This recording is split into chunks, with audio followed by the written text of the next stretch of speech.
ಇವತ್ತು ನಾವು ವೆಕೇಶನ್ಗೆ ಹೋಗ್ತಾ ಇದ್ದೀರಿ ವಾಯ್ನಾಡ್ಗೆ ಆ್ಯಂಡ್ ಇಲ್ಲಿ ನಾನು ನನ್ನ ಬ್ರೇಕ್ಫಾಸ್ಟ್ಗೆ ವೆಯ್ಟ್ ಮಾಡ್ತಾ ಇದ್ದೆ which is dosa and we reached Mysore. ನನಗಂತೂ ಗ್ರೀನರಿಯಲ್ಲೇ ತುಂಬಾ ಇಷ್ಟ ಆಗುತ್ತೆ ಆ್ಯಂಡ್ ಇಲ್ಲಿ ನಾನು ನನ್ನ ಮಗ ಇಬ್ಬರು ರೂಫ್ ಟಾಪಲ್ಲಿ ನಿಂತ್ಕೊಂಡು we were having so much fun and Kabini route ಹೋಗ್ತಾ ಇದ್ರಿ. ರೋಡ್ ಎಲ್ಲ ತುಂಬಾ ಹಾಳಾಗಿತ್ತು. ಸೊ ನಾವು ರೀಚ್ ಆದ್ರಿ ಒಂದು ಐಲ್ಯಾಂಡ್ಗೆ. ಈ ಐಲ್ಯಾಂಡ್ ಹೆಸರು ಕುರುವ ದ್ವೀಪ್ ಐಲ್ಯಾಂಡ್ ಅಂತ.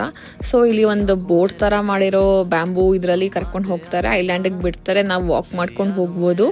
ನಮ್ಮ ಇಷ್ಟ ಎಷ್ಟು ದೂರ ಬೇಕಾದ್ರೂ ಹೋಗ್ಬೋದು. ಸೊ ನಾವು ಫುಲ್ಲು ವಾಕ್ ಮಾಡ್ಕೊಂಡು ಹೋದ್ರಿ. ಸೊ ಅಲ್ಲಿ ವಾಟರ್ ಸ್ಟ್ರೀಮ್ ಸಿಕ್ತು ನಮಗೆ. ಅದೆಲ್ಲ ಮುಗಿಸ್ಕೊಂಡು ನಾವು ನಮ್ಮ ರೆಸಾರ್ಟ್ ರೀಚ್ ಆದ್ರಿ ವಿಚ್ ವಾಸ್ ಸ್ಟರ್ಲಿಂಗ್ Y3 ಅಂತ.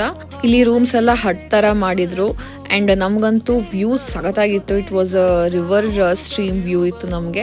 ಅದು ನಾನು ನೆಕ್ಸ್ಟ್ ವ್ಲಾಗಲ್ಲಿ ತೋರಿಸ್ತೀನಿ. ಆ್ಯಂಡ್ ಇದು ನಮ್ಮ ರೂಮ್ ಆಗಿತ್ತು ಆ್ಯಂಡ್ ರೂಮಿಂದ ನೋಡಿ ಆ್ಯಕ್ಚುಲಿ ಕಾಣಿಸಲ್ಲ ರಿವರ್ ಸ್ಟ್ರೀಮ್ ಇರೋದು. ಸೊ ನಾನು ನಾಳೆ ಆ ಕಡೆಯಿಂದ ನಿಮಗೆ ತೋರಿಸ್ತೀನಿ, ಅವಾಗ ಗೊತ್ತಾಗುತ್ತೆ.